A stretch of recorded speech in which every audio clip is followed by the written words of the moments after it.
Good day, everyone. Today, I will be discussing on the topic about school policies and procedures, focusing on three major areas in the development of school policies, which are discipline, teacher workload, and inclusivity. So, these areas are very important in school management because they directly affect how students behave, how teachers perform their duties, and how inclusive and fair the learning environment is. So here is the learning objectives of our lesson. First, explain the steps in developing, implementing, and evaluating school policies. Second, drop a simple policy for discipline, teacher workload, or inclusivity. Third, demonstrate appreciation for fair and clear school policies by explaining their importance in maintaining a positive environment through self-reflection. So now let's proceed to the development of school policies, which are discipline, teacher workload, and inclusivity.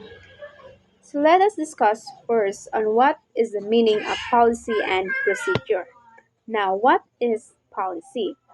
So a policy refers to general guidelines or principles that govern how a school operates. Policies ensures consistency, fairness, and legal compliance. So for example, a school policy may state that bullying is strictly prohibited. So that is what policy. Next is procedure. So what is procedure? A procedure, on the other hand, explains how the policy is implemented. So it provides a step-by-step actions such as how to report bullying, who investigates it, and what disciplinary actions may be taken. So in simple terms, policy is the rule while the procedure is the process. Now let's proceed to the development of school policies. So the development of school policies focuses on three main areas as what I have said earlier, so which are the discipline, teacher workload, and the inclusivity. So these three areas are commonly encountered in schools and are essential for maintaining order, efficiency, and fairness within the educational system. So let us discuss first the discipline policies. So discipline policies aims to develop proper behavior among students. So discipline is not only about punishment but also about guiding students to become mga responsible and respectful sa ilahang individuals. So ang main goal ani is to create a learning environment that is safe siya, orderly, and conducive to education. Now let's proceed to the legal basis of discipline. So school discipline is supported by several legal foundations. So first ani is the 1987 Philippine Constitutions, which emphasizes values such as respect for human rights, moral character, personal discipline, and the national Listen, so ang 1987 Constitution, iyang gi-emphasize diri ang pag-value o pag-respect sa mga human rights, sa moral character, personal discipline, kanang related siya sa discipline policies, and of course, the nationalism or the love for the nation. So second is DepEd Order number 92 series of 1992. So this policy or DepEd order gives schools the authority to maintain discipline both inside and outside school premises during school related activities. So in this order, the school has the authority to maintain the discipline both inside or outside sa school premises. Now let's proceed to the Republic Act 9155, which empowers school heads to implement and evaluate school policies to ensure a productive learning environment. So this Republic Act empowers the school head nga naa sila right to implement and evaluate sa mga school policies to ensure that it has a productive learning environment. So this shows that school discipline is not optional but a legal responsibility of educational institutions. institutions. So example of discipline cases or common discipline issues include bullying, violence, and other student offenses. So these may involve like student to student conflicts or student to school conflicts. So identifying these cases helps schools determine appropriate actions and ensures that offenses are addressed properly. So now let's proceed to the procedures in handling the bullying. So when bullying occurs, the school must follow specific procedures. First, there must be an immediate response to protect the victim. So immediate response para maprotektahan ang bata nga bully or ang person nga bully. Second, the incident must be reported to the school head. So if naay mga observe nga ang bata is bully, it must be kanang gi-report sa school head sa school. Third, an intake sheet is filled out for documentations. And lastly, an investigation is conducted. So, of course, if there is kanang ma-report nga bullying, an investigation is very important para mabalaan yun ang root causes ana nga certain bullying. So these steps ensures fairness, transparency, and accountability. So of course, if there is kanang mga issues, there is a penalty. So these are the rules and the impositions of the penalty. So in imposing penalties, the principle of proportionality must be followed. So this means that the punishment should match the severity of the offense. So the proportionality talks about sa punishment nga which is nagmatch siya kung unsa kagrabe ang epekto sa or offense sa nahitabo nga bullying. So minor offenses may result in warnings or counseling, while serious offenses may require suspension or community service. So discipline policies are important because they shape the school culture. The way discipline is implemented reflects the type of leadership practiced in the school.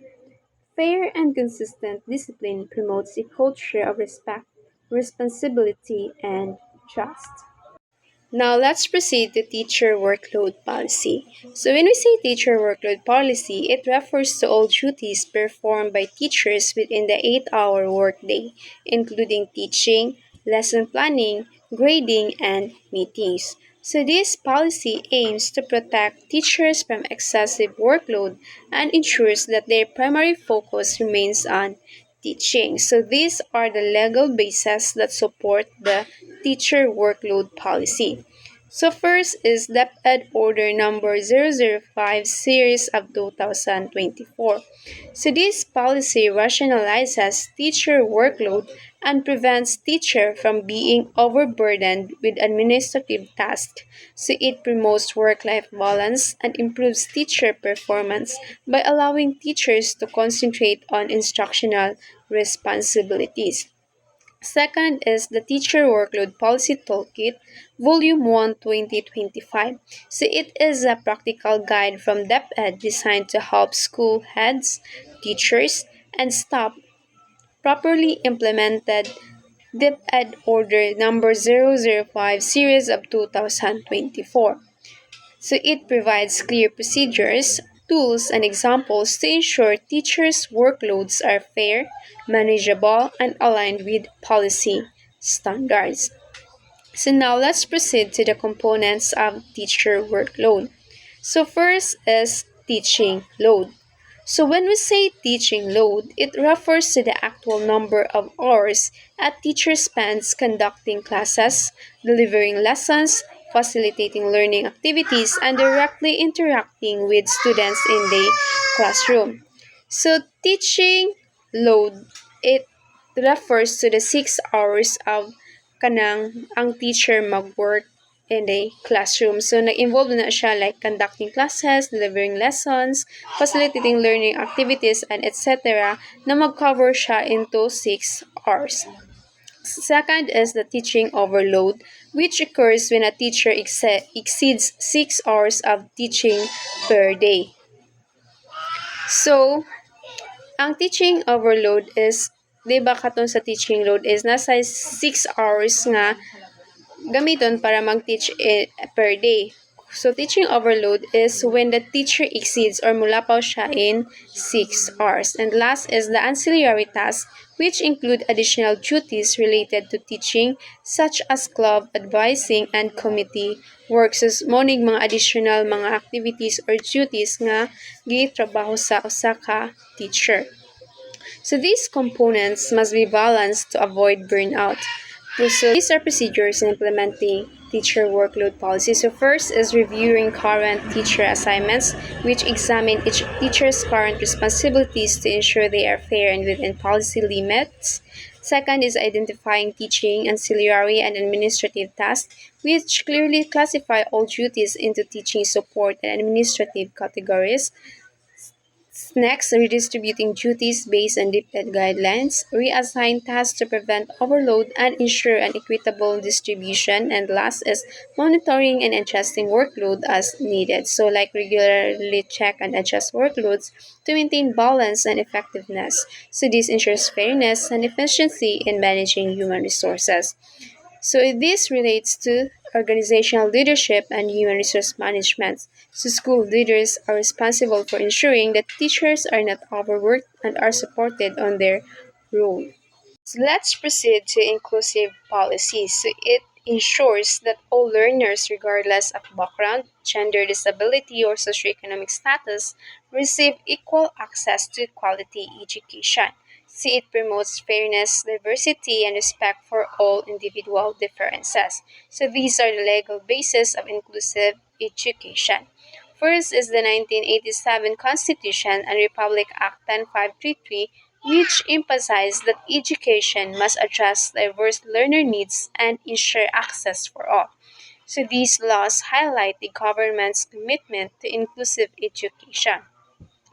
Also, the Republic Act 11650. So this law strengthens the implementation of inclusive education, particularly for learners with disabilities. So it ensures that no learners is excluded from educational opportunities. So procedures in implementing the inclusive policy. So first is school must translate policies into programs, allocate resources, establish accountability, and maintain continuous communication. So inclusivity requires constant effort and collaboration among school stakeholders. So, inclusive policy reflects the school's relationship with the community and society.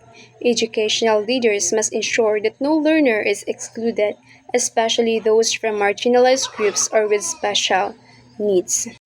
To wrap it up, school policies and procedures are essential for maintaining discipline, supporting teachers, and ensuring inclusivity. Effective implementation of these policies leads to a fair, organized, and learner centered school environment. Thank you, and that concludes my report.